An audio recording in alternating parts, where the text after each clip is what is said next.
Vamos abrir as nossas Bíblias, meus irmãos amados, na primeira carta de Paulo aos Coríntios, no capítulo 14. Hoje nós vamos encerrar este capítulo.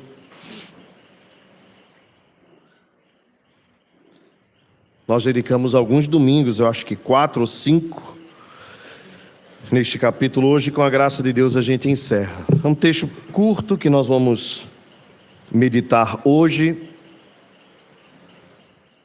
Os irmãos me virem buscando um arzinho maior é por conta da fumaça.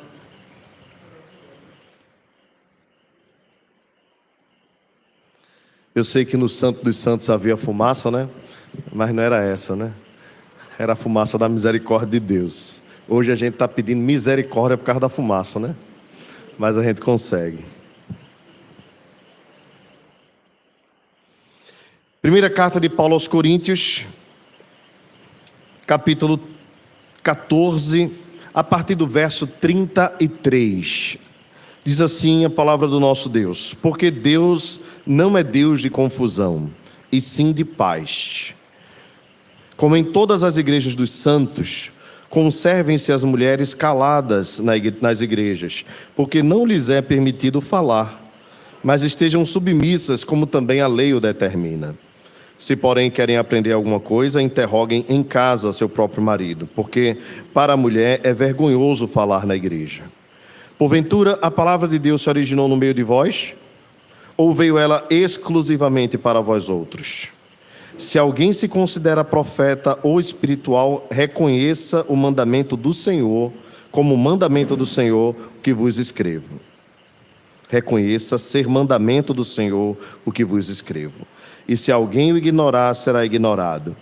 Portanto, meus irmãos, procurai com zelo o dom de profetizar, e não proibais o falar em outras línguas.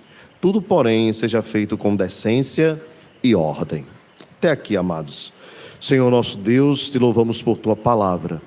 Te rogamos que ela nos fale ao coração nesta noite, em nome de Jesus. Amém.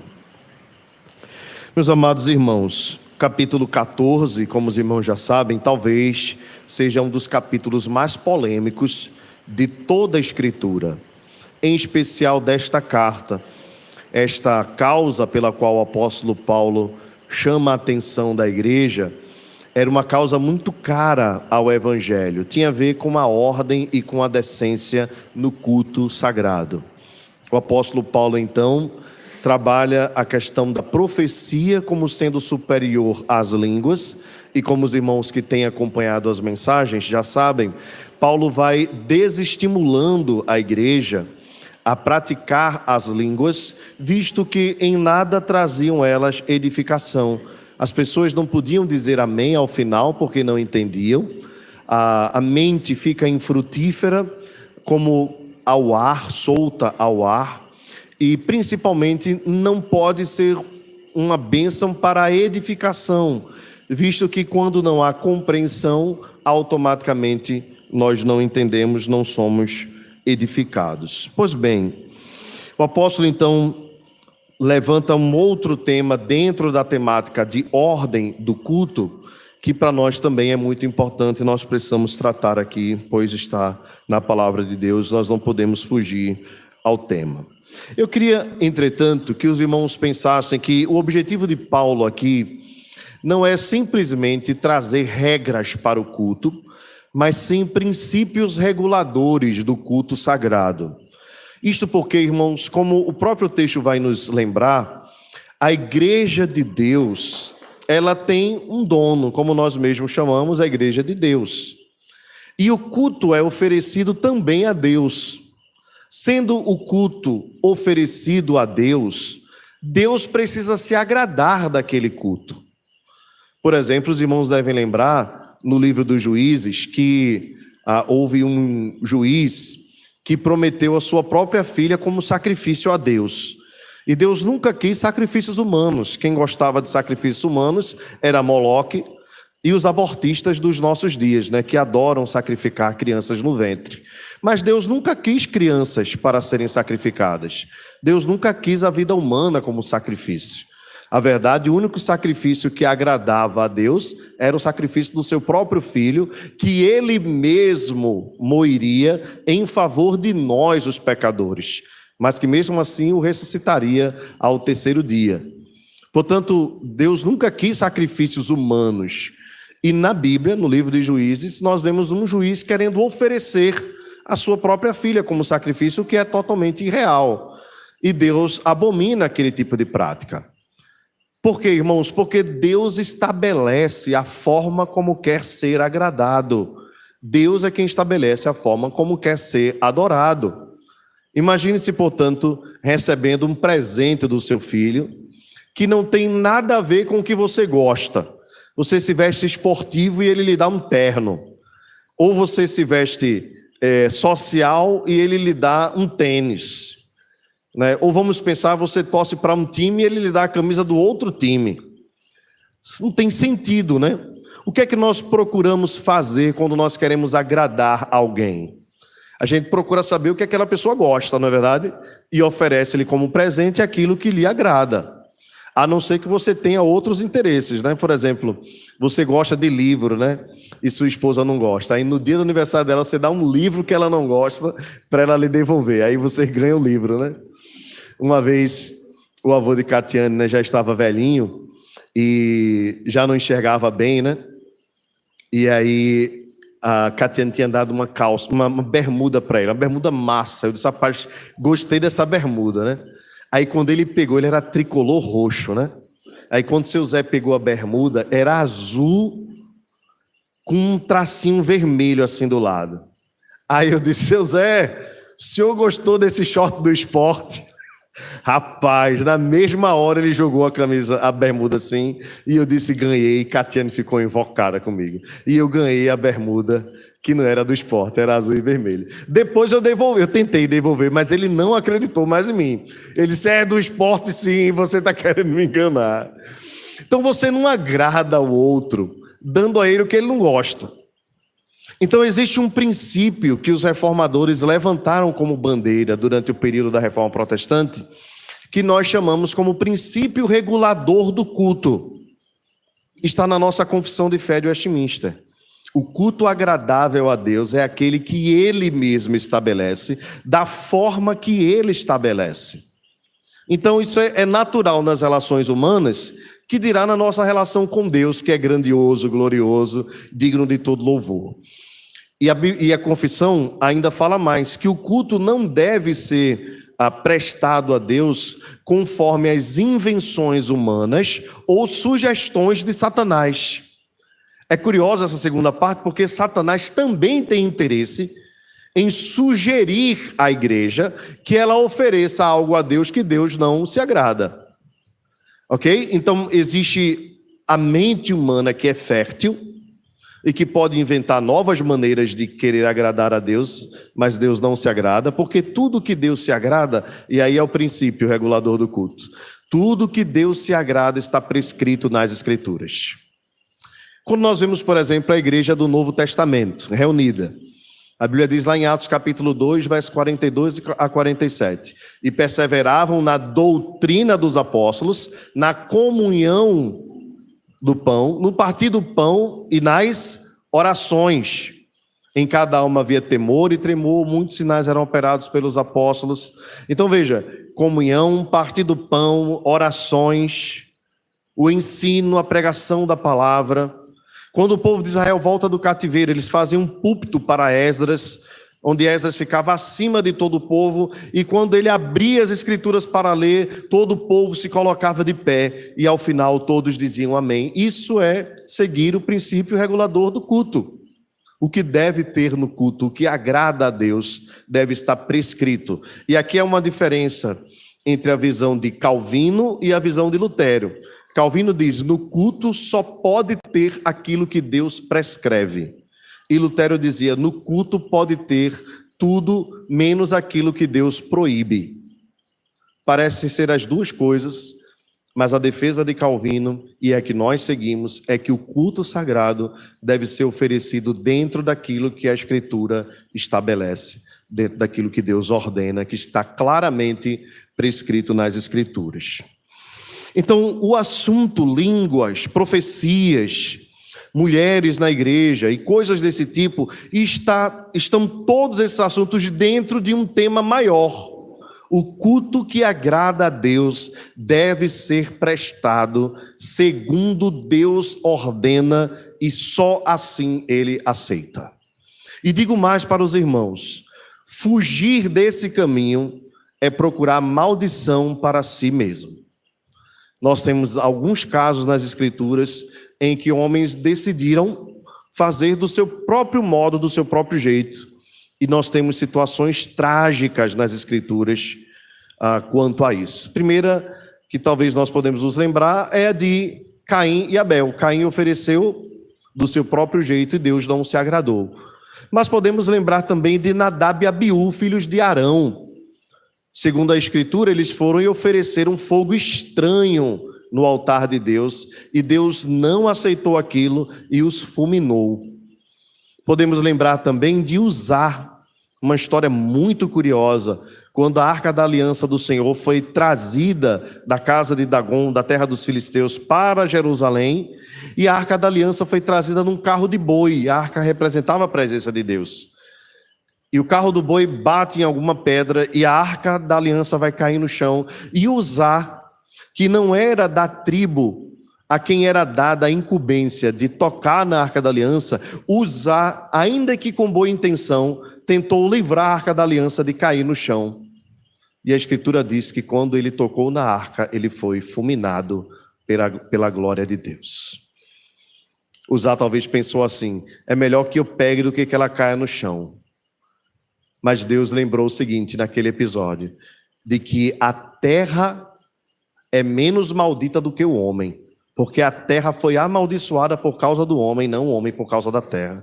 Então melhor seria que não fosse carregada num carro de boi, mas caindo no carro de boi, era melhor que ela caísse no chão do que alguém não autorizado pegasse na Arca da Aliança. Princípio regulador do culto: Deus estabeleceu entre as tribos quais poderiam fazer determinados serviços, e aqueles que não eram daquela linhagem não poderiam fazer senão conforme a vontade de Deus.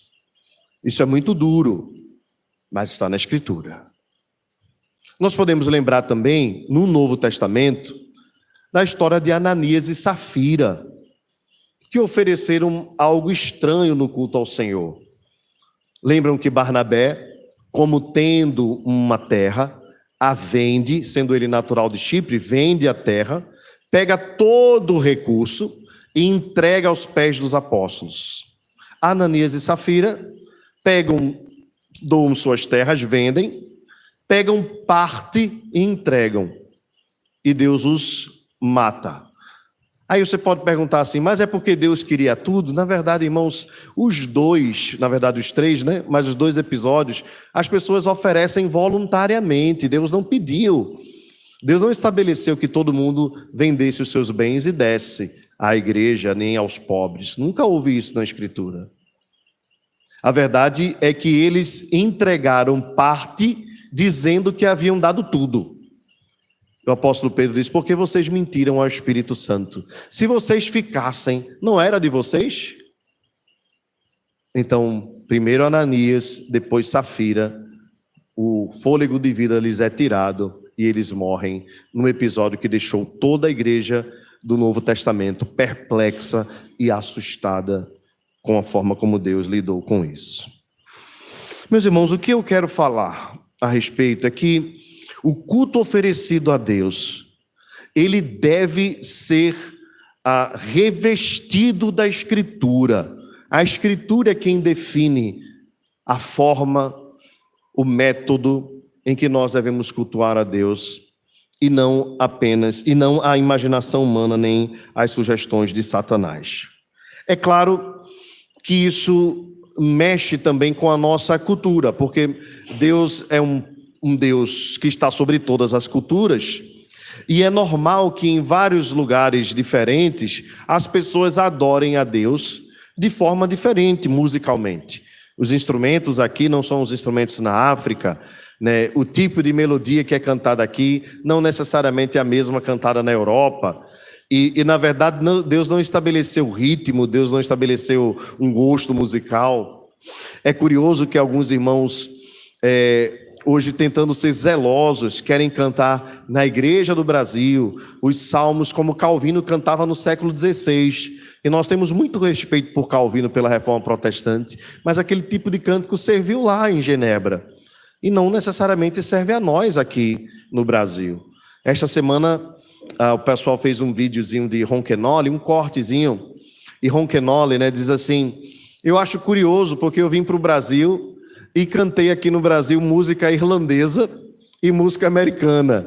Vocês não louvam a Deus com o próprio ritmo de vocês? É curioso a gente pensar isso, né? Porque Deus não estabeleceu um ritmo. Eu escutei uma vez de uma professora de seminário, já está com o Senhor, mas ela dizendo assim: achei um absurdo, porque eu fui para uma igreja no interior do estado e eles estavam cantando Deus fiel, Tu és fiel, Senhor, em ritmo de shot, em ritmo nordestino. Isso é um absurdo. Meus irmãos, não é absurdo nenhum. Nós somos nordestinos, nós somos brasileiros. Então isto vai variar de acordo com a nação, desde que tudo seja feito com ordem e decência. É possível cantar Tu és fiel, Senhor, num ritmo de shot? É sim possível. É sim possível. É sim possível cantarmos louvores a Deus com a nossa própria música, e é agradável a Deus também. Quando nós vemos o coro celestial cantando louvores ao Senhor, a Bíblia não nos diz qual é a melodia, a Bíblia não nos dá a partitura, nós só sabemos que vamos louvar ao Senhor lá. E gente de toda a raça, povo, tribo, língua e nação. Portanto, não são sobre esses detalhes que eu queria pensar, mas sim sobre os princípios que regem o culto sagrado ao Senhor. O primeiro deles, irmãos, observe Paulo dizendo aqui: porque Deus não é Deus de confusão. O culto, portanto, não deve ser algo confuso. O culto serve para a adoração ao Senhor, mas também para a edificação da igreja. Então, se há no culto algo que me confunde mais do que esclarece, eu preciso rever se eu estou no culto que agrada ao Senhor ou não. Então, se eu saio do culto só sabendo que aquilo foi misterioso, foi mistério, hoje o culto foi cheio de mistério, então não tem sentido para nós, porque Deus veio exatamente para desvendar os mistérios. Cristo é o mistério que esteve oculto todas as épocas, por todas as gerações, e que nos foi revelado. Então o culto do Novo Testamento, o culto sagrado, ele é um culto onde há revelação da palavra e não velar da palavra, porque o que estava velado, Deus revelou em Jesus, o seu Filho. Portanto, o que nós precisamos no culto é sair daqui conhecendo mais a Deus, conhecendo mais a Jesus, o seu Filho, recebendo mais do seu Espírito, tendo entendimento e não confusão. O apóstolo Paulo continua, observe o texto: como em todas as igrejas dos santos, agora vamos para um assunto polêmico, conservem-se as mulheres caladas nas igrejas. Irmãos, não é à toa que o apóstolo Paulo puxa esse assunto. Possivelmente a confusão referente às línguas no culto em Corinto tinha a ver com mulheres tagarelas, mulheres que tomavam a proeminência no culto sagrado. O apóstolo Paulo então diz: as mulheres devem ficar caladas na igreja. Irmãs, por favor, isso não significa que vocês não podem cantar, isso não significa que vocês não podem orar, isso não significa que vocês precisam aprender libras, né, para cultuar a Deus na igreja. É bom aprender libras, mas não precisa ser um culto na língua de sinais, porque o texto diz que as mulheres devem ficar caladas na igreja. Não é isso que o apóstolo Paulo está dizendo. O que o apóstolo Paulo está tratando aqui é de mulheres que recebiam autoridade para liderar o culto sagrado. E aqui, irmãos, o apóstolo Paulo diz: como em todas as igrejas se estabeleça, as mulheres não têm autoridade para pregar a palavra de Deus.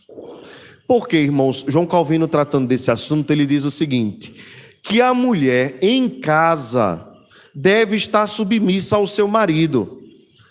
E se ela vem para o culto junto com o seu marido, ela não pode ter menos autoridade do que ele nos bancos e ter mais autoridade do que ele no púlpito.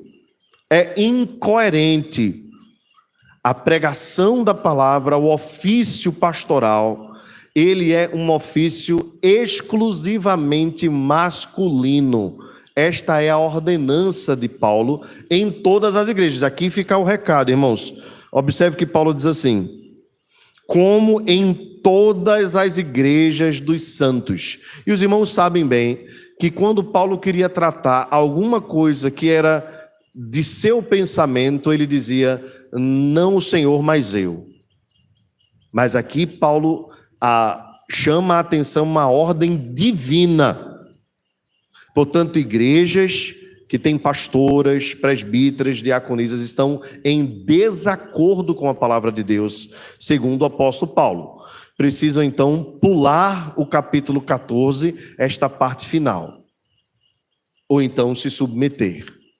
Mas nunca na igreja do Senhor houve o estabelecimento de pastoras, presbíteras, nem mesmo diaconisas. Basta você olhar a origem do ofício.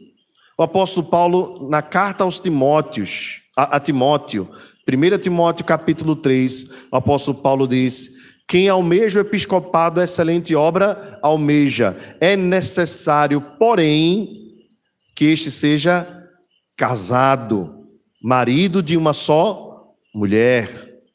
E depois, semelhantemente quanto a diáconos, e aí o apóstolo Paulo mais uma vez fala: governe bem a própria casa. Quem é que governa bem a própria casa? O homem ou a mulher? Quem deve governar? O homem, segundo a palavra de Deus. Mas se nós quisermos ir um pouquinho mais para trás, Atos capítulo 6, quando a igreja cresceu e as viúvas dos helenistas começaram a cobrar, que estavam sendo esquecidas na distribuição dos alimentos. Os apóstolos se reúnem e em acordo dizem: escolhei dentre vós 7 homens. Homens ali não é ser humano. Homens ali significa pessoas do sexo masculino. Tanto que a igreja escolhe 7 homens.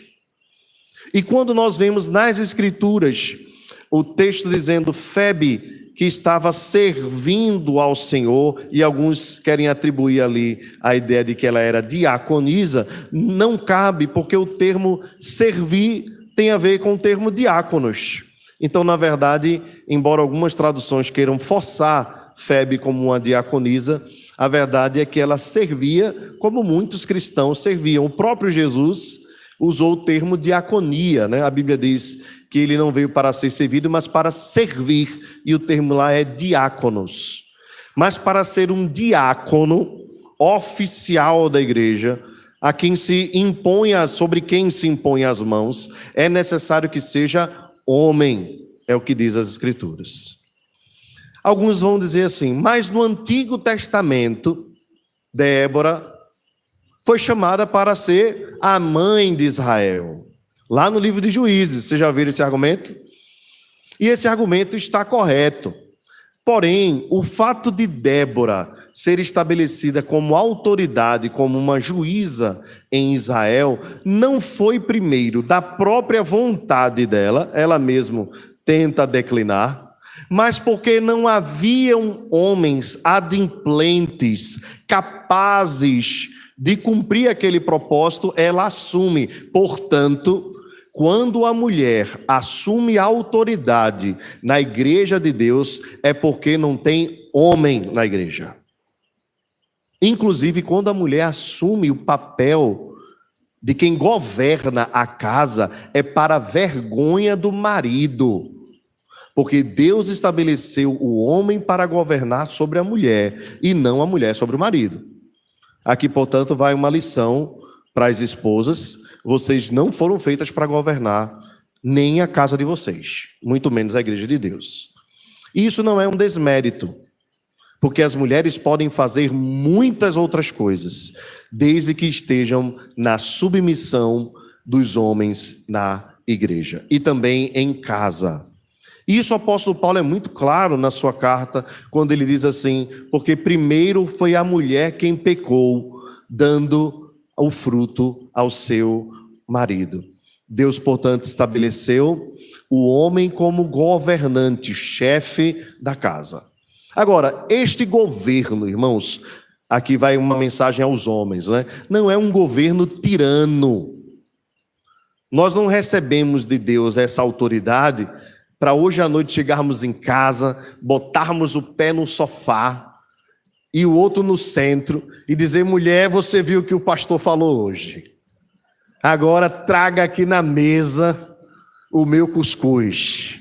Traga aqui.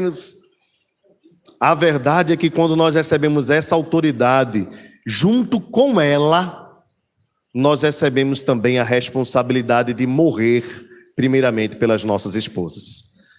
Isso significa que hoje à noite, ao invés de você sentar no sofá e botar o pé no centro, você é quem vai para a cozinha, para a glória de Deus. E as irmãs dizem: amém. Oh, glória! Eu não podia sair mal com vocês, né?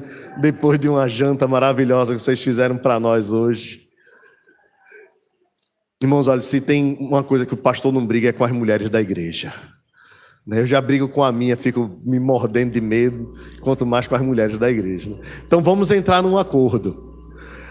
O acordo é o seguinte: o marido tem autoridade para amar e morrer pela esposa. E a esposa é submissa para respeitar o marido e cumprir a missão junto com ele. E assim, irmãos, na harmonia da graça que Deus estabeleceu, a ordem na nossa casa. E assim, na harmonia da graça que Deus estabeleceu, a ordem também na igreja de Deus. As mulheres podem orar na igreja? Podem sim. As mulheres podem ensinar na igreja? Podem sim, elas podem ensinar aos seus filhos, às crianças, aos menores, e mais, um ensino que muitas mulheres têm desprezado. A palavra de Deus diz que as mulheres mais velhas devem ensinar as mais jovens a como amarem aos seus maridos e a como servir em suas próprias casas. Observe, irmãos, como é interessante. As jovens se casam hoje e não sabem como servir ao marido corretamente. Quem é que deveria ensinar? Senão as mulheres mais velhas, que já aprenderam com a maturidade como é a vida comum do lar. Portanto, as mulheres têm autoridade sim sobre outras mulheres, têm autoridade sim sobre os seus filhos, sobre as crianças da igreja, mas nunca autoridade acima do marido, nunca autoridade acima daquele a quem Deus estabeleceu para governar na igreja de Deus. Observe que Paulo diz assim: porque não lhes é permitido falar, mas estejam submissas, como também a lei o determina. Isso também acontecia na antiga aliança. Porventura, agora veja a palavra de Paulo aqui, irmãos. Porventura, a palavra de Deus se originou no meio de vós? Ou veio ela exclusivamente para vós outros? Aqui veja que Paulo, e mais uma vez entenda, irmãos, capítulo 14 está repleto desse tipo de raciocínio, que é um raciocínio irônico, mas não é sarcástico, no sentido de Paulo queria derrubar os irmãos, deixar os irmãos entristecidos. Muito pelo contrário. Paulo queria edificar, mas através de perguntas ele faz a igreja refletir. Paulo está dizendo o seguinte: ô irmãos de Corinto, o que está acontecendo aí? Dessas línguas que não edificam, dessas coisas que ninguém entende, dessas coisas que não promovem o crescimento espiritual, dessa bagunça de 2, 3 falando ao mesmo tempo, e das mulheres na igreja e assumindo posições de liderança. Isso foi algo novo? Foi? Deus mandou só para vocês? O evangelho nasceu no meio de vocês? Foi? Veja, irmãos, quando Paulo está falando isso, Paulo não está recriminando a igreja de Corinto pelo fato deles serem gentios, visto que Paulo é chamado de apóstolo dos gentios. Mas o que estava acontecendo em Corinto era resultado do que aconteceu primeiro em Antioquia e antes mesmo aconteceu em Jerusalém. E antes de Jerusalém aconteceu na antiga aliança. Então os irmãos de Corinto, estavam achando que haviam recebido algo novo de Deus. Não, nós estamos fazendo isso porque nós recebemos uma nova unção do Espírito, uma nova graça especial. Por isso as coisas acontecem aqui na igreja, sem respeitar a história. Irmãos, o evangelho que chegou a nós hoje, ele não chegou a nós de paraquedas, não é verdade? Nós lembramos, nós estamos aqui em Fragoso, né? Somos filhos de Rio Doce. Rio Doce é filha de Casa Caiada. Casa Caiada é filha da Igreja da Encruzilhada. A Igreja da Encruzilhada, eu não sei de onde é filha, mas vamos pensar que é filha da Igreja do Recife. A Igreja do Recife veio do Rio de Janeiro, ou veio dos americanos que vieram para cá. Então, veja que a coisa tem história, né? Aí a gente vai mais para trás, os americanos vieram da Inglaterra, e parte do evangelho que veio para cá, para os americanos também, veio da Escócia. Então a gente vai voltando. O que o apóstolo Paulo está dizendo aqui é: pensem na raiz de vocês e procurem seguir o que foi dado como orientação no início, e não se acharem a igreja que recebeu uma nova unção. Nós somos um movimento novo, e isso que nós estamos fazendo é estranho a vocês, porque vocês são menos espirituais do que nós. Apliquem isso a um movimento pentecostal. Apliquem isso ao movimento pentecostal. Os irmãos pentecostais dizem que eles receberam uma nova unção do Espírito, coisa que tem 100 anos. 100 anos. Lutero não tinha essa unção, George Whitefield não tinha essa unção, a igreja em 2000 anos não teve isso, mas agora há um novo mover, um novo movimento. E nós não cremos porque nós somos menos espirituais do que eles. Irmãos, entendem? A pergunta que Paulo faz aqui aos irmãos de Corinto é a mesma pergunta que se faz a um movimento que se diz novo e que tem uma nova unção. A pergunta é: o evangelho nasceu no meio de vocês? Foi vocês que foram os primeiros no evangelho? Os irmãos entendem essa reflexão? É como se agora nós inventássemos uma nova forma de adorar a Deus. Aí Paulo vai assim: opa, o que vocês estão inventando aí? É porque vocês receberam uma revelação especial, foi? E a história? E a história? Respeita a história. Aí os irmãos dizem assim: não, é porque na reforma não teve isso, porque não tinha o Espírito Santo. O Espírito Santo veio agora. Veja, o Espírito Santo demorou 2000 anos, ele pulou. De Pentecostes ele pulou agora para 100 anos atrás. Não pode, irmãos. A base da igreja é a palavra. E a palavra é transmitida. A igreja de Corinto era resultado do movimento em Antioquia. A igreja de Antioquia era resultado de Jerusalém. Jerusalém é resultado do ministério de Jesus. Jesus veio no meio de um povo. Jesus não veio de paraquedas, veio. Jesus foi prometido numa linhagem. A gente tem a genealogia de Jesus, ele sendo o próprio Deus, ele respeita a linhagem histórica. Veja, a genealogia de Jesus vai até Adão, segundo o Evangelho de Lucas. O respeito à história. E qual é o nosso grande desafio, irmãos? Como igreja do Senhor, igreja reformada, sempre se reformando. Não é buscar algo novo, mas é buscar voltar às raízes.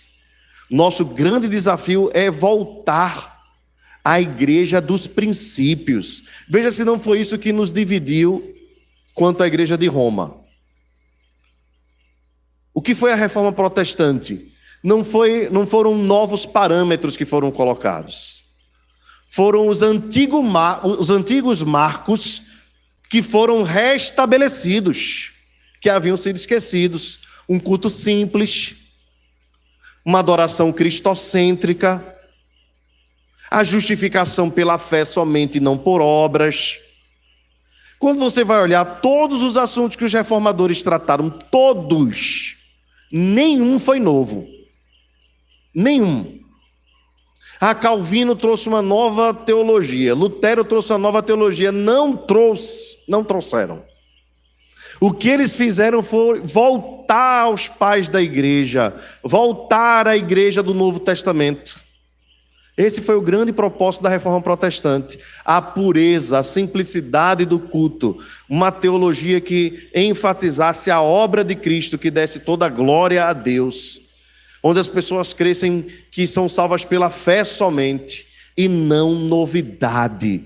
Nós não temos autorização, irmãos, para estabelecermos novidades na igreja, nenhuma, por melhores que sejam as nossas intenções. Nós não temos autoridade para oferecer a Deus algo novo. Será fogo estranho diante da presença do Senhor. Então Paulo diz assim: a palavra de Deus se originou no meio de vós? Não, claro que não. Ou veio ela exclusivamente para vós outros? Não. Então Paulo diz: se alguém se considera profeta ou espiritual, veja o exemplo que os irmãos de Corinto se achavam espirituais, reconheça ser mandamento do Senhor que vos escrevo. Em alguns momentos nós sabemos que o apóstolo Paulo fala como fosse uma percepção pessoal, embora inspirada também pelo Espírito. Mas aqui o apóstolo Paulo chama a atenção dizendo: isso é mandamento, não desobedeçam. E se alguém o ignorar, será o que, irmãos? Ignorado. Irmãos, essa é uma palavra de sentença. De sentença. Portanto, meus irmãos, procurai com zelo o dom de profetizar, e não proibais o falar em outras línguas. Tudo, porém, seja feito com decência e ordem. Vamos lá entender esses penúltimos versos, o penúltimo e último verso. Veja que aqui no final Paulo faz uma aplicação, né? Se talvez na sua Bíblia esteja igual a minha aqui, com um pezinho negrito, é como se fosse uma conclusão, né? Paulo diz assim: procurai com zelo o dom de profetizar. Esse é o final da argumentação de Paulo. Paulo queria que a profecia tivesse proeminência no culto sagrado, a pregação da palavra de Deus. E não impeçais o falar em línguas. E aqui, mais uma vez, eu explico aos irmãos o que já falei em outras mensagens.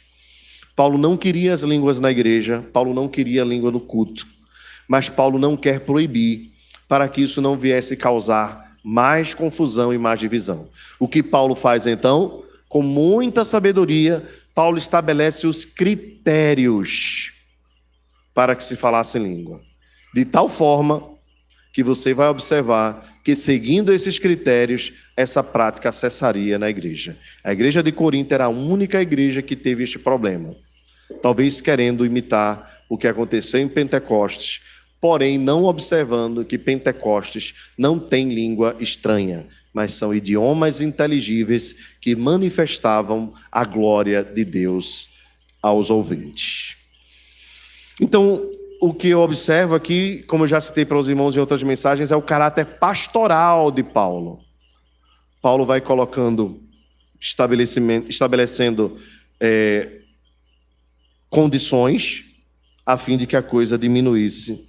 Né? Como eu citei para os irmãos, você imaginar hoje o pastor de uma mega igreja, né, pentecostal, chegasse no culto hoje e dissesse que essas línguas não são línguas espirituais, que elas são imitação, seja lá o que for, que levam pessoas a êxtase, mas que não edificam. Isso causaria um transtorno, uma confusão, talvez irremediável. Então, o que é que Paulo faz? Não proíbam, mas que se use esse critério. E quando nós vemos a segunda carta de Paulo aos Coríntios, que na verdade é a quarta, nós vemos que isso já não acontecia. Paulo nem cita mais o problema, estava resolvido, porque seguiu o critério que o apóstolo Paulo fala. Então hoje, se de repente nós tivéssemos essa prática na igreja, eu também faria a mesma coisa do apóstolo Paulo. Estabeleceria os critérios, e depois dos critérios estabelecidos, nós seguiríamos obedecendo fielmente os critérios. E no final, nós teríamos o problema resolvido, não mais crise nenhuma, sem precisar dividir a igreja, o que certamente causaria maior confusão. E o princípio que Paulo coloca no verso 40 é: tudo, porém, seja feito com decência e com ordem. Né, esse é um dos textos mais conhecidos nas Escrituras, né? Até as pessoas que são descrentes dizem assim: as coisas têm que ser feitas com ordem e decência, né? Já ouvi muito. Né, o pessoal no trabalho, ou qualquer outro ambiente, né, essa frase ficou muito guardada, muito bem lembrada, né, para as pessoas. O culto deveria ser um culto ordeiro. Né? A ideia de decência aqui não tem a ver com a questão da imoralidade, embora isso fosse um outro problema na igreja de Corinto, mas possivelmente não tem a ver com a questão sexual, mas tem a ver com aquilo que é correto se fazer, né? Que traz equilíbrio para a vida da igreja. Pois bem, meus irmãos, eu queria trazer algumas aplicações para nós encerrarmos. Primeiro, lembrar aos irmãos que a igreja do Senhor, ela não é um pertencimento cultural e nem mesmo humano. A igreja é de Cristo, a igreja é do Senhor. É Ele quem estabelece como as coisas devem ser feitas. E como é que nós descobrimos? Uma visão, um sonho? Não, a Escritura nos diz como deve ser feito. Observe, por exemplo, quanto a governo. A Bíblia não diz que é o pastor quem tem autoridade para ordenar presbítero, diácono, estabelecer, eleger e pronto. A Bíblia fala de eleições para presbíteros. E nós aqui temos eleição para presbíteros, eleição para diáconos. Não é aquele que o pastor mais gosta, não gosto de um, de A, não gosto de B. Então A vem para aqui para o meu lado como se fosse cargo político, cargo de confiança, como infelizmente acontece em muitas igrejas. Para as pessoas crescerem, né, no sentido eclesiástico na igreja, se eu posso usar esse termo, a pessoa tem que ser do agrado do pastor, do pastorzão lá. Se não for, não cresce nunca. E ainda se estabelece como se fosse quartel-general, né? Primeiro você tem que ser soldado, depois tem que ser cabo, depois tem que ser sargento, depois tem que ser tenente. Aí o irmão, ainda que novo, tem vocação para ser pastor, mas não pode ser pastor, porque primeiro não foi soldado, cabo, sargento, tenente, para depois ser... Irmãos, o exército é de Deus. Timóteo era jovem, e Deus o colocou para ser pastor sobre a igreja. E ainda disse mais, inspirado pelo Espírito Santo, o apóstolo disse para ele: ninguém despreze a tua mocidade, antes torna-te padrão dos fiéis, na palavra, no amor, no procedimento, na fé e na pureza. É claro que os jovens precisam alcançar um certo nível de maturidade, mas nada que bem supervisionados eles não possam fazer. Eu fui ordenado pastor com 23 anos. Eu era ainda um menino. Mas Deus me deu excelentes supervisores. E eu pude ser observado. Ainda, claro, não dei minhas cabeçadas, como é natural, todo jovem dá. Mas nada que viesse a prejudicar gravemente a igreja de Deus, embora sendo jovem. Então, por que isso? Porque Deus é quem estabelece na sua palavra, e não segundo a mentalidade do pastor. Então, em muitas igrejas, escutei um lamento de um irmão que disse assim: olha, eu plantei a igreja, eu construí a igreja, eu visitava, eu fazia tudo na igreja. Aí o pastorzão de tal região chegou e disse assim: não, quem vai ser presbítero é um fulano meu que eu vou mandar. Alguém que a igreja nem reconhecia como presbítero. Aí em Atos 6, nós vemos Deus dizendo assim, por meio dos apóstolos: escolhei dentre vós e não fora de vós. Os presbíteros da igreja são escolhidos pela igreja, dentro da própria igreja, porque a assembleia, o público, o ajuntamento é quem sabe quem é quem, e não o pastor de fora, que muitas vezes nem pisa na igreja. Colocar um meu lá, como se fosse um cargo político, isso está errado, é antibíblico. Então, irmãos, quando as coisas são feitas na igreja de Deus, com a ordem que Deus estabelece, a igreja caminha em paz e em segurança e é edificada. Mas quando é segundo o achismo, segundo a vontade, Ou então, como a gente vê alguns pastores, até mesmo no Instagram, né? Eu aprendi assim, meus pais aprenderam assim, e na minha igreja é feita assim, então vai ser assim, e quem não quiser porque não é assim. Aí você pergunta, ele citou alguma vez a frase "a Bíblia diz assim"? Geralmente não. Então, irmãos, a igreja de Deus é regida pela palavra. A palavra é a ordem que Deus estabeleceu. E conforme a palavra, Deus é agradado quando ele é servido da forma correta. As mulheres são muito bem-vindas na igreja de Deus. Em todos os momentos nós vemos as mulheres trabalhando na igreja de Deus, auxiliando o Senhor Jesus, cuidando das ofertas. Nós vemos as mulheres no dia de Pentecostes. Nós vemos mulheres como Priscila, nós vemos mulheres como Febe, mulheres como Dorcas. Nós vemos as mulheres servindo a Deus o tempo todo. Não é verdade que o apóstolo Paulo é um machista que exclui as mulheres. O que o apóstolo Paulo chama a atenção é para a realidade da autoridade que Deus estabeleceu ao homem. E é vergonhoso a uma igreja ser coordenada por uma mulher, quando Deus estabeleceu homens para coordenar a igreja de Deus. Por isso é necessário que hajam homens santos, capazes e desejosos de se tornarem servos de Deus, servindo nos ofícios que Deus estabeleceu. Há uma igreja aqui próximo, onde a mulher é a pastora e o marido é diácono. Irmãos, não tem condições de um negócio desse.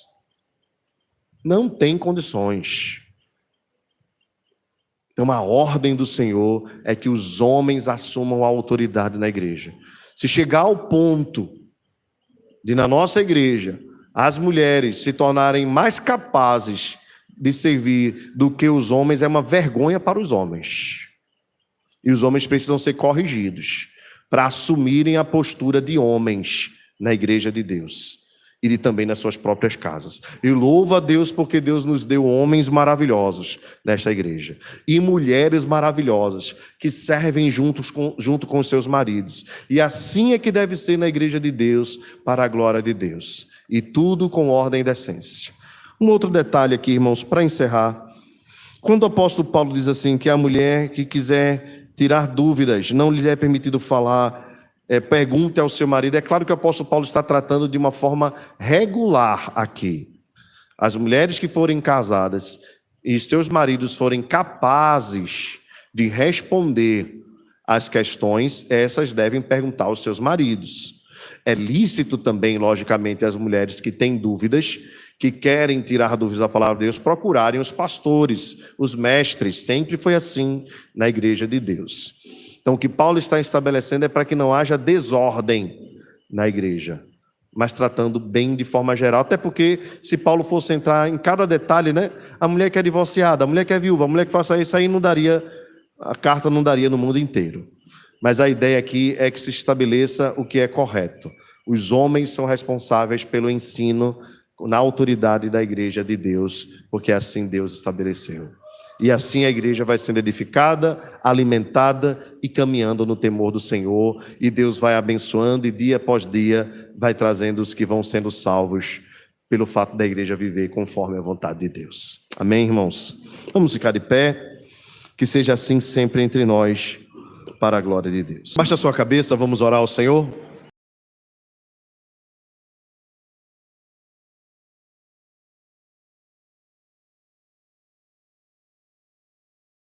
Senhor nosso Deus, nós te agradecemos pela graça, a honra de podermos te servir, cultuarmos ao Senhor, adorarmos o teu santo nome. Bendito és tu, Senhor.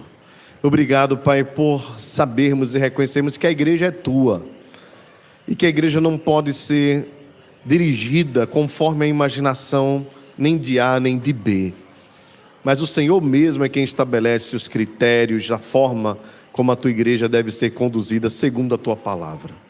Apenas cabe a nós sermos submissos à tua vontade e não atentarmos contra o mandamento do Senhor.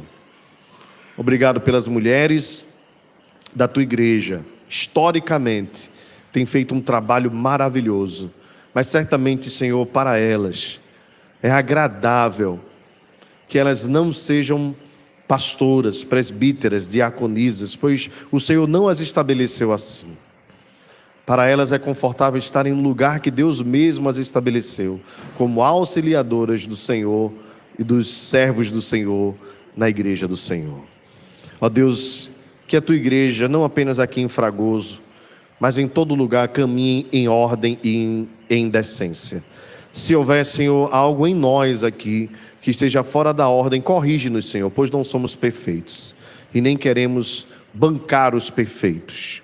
Sabemos que temos muitas coisas a melhorar, a começar do próprio pastor. O que nós te pedimos é que o Senhor nos corrija, nos oriente, para fazermos tudo conforme a tua vontade, e que o culto seja agradável a ti, que a igreja seja agradável a ti, as nossas vidas sejam uma oferta de louvor a ti, pois é assim que nós queremos e temos certeza que o teu Espírito deseja.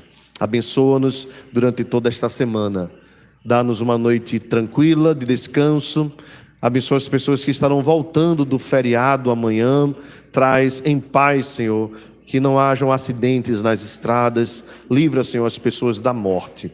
E abençoa-nos aqui durante essa semana que se inicia, em nome de Jesus. Receber a bênção, irmãos. Que a graça do nosso Senhor e Salvador Jesus Cristo, o amor de Deus, o nosso eterno Pai, a comunhão, o poder e a consolação do Espírito Santo seja sobre nós e conosco permaneça agora e para todo sempre. Amém. Amém.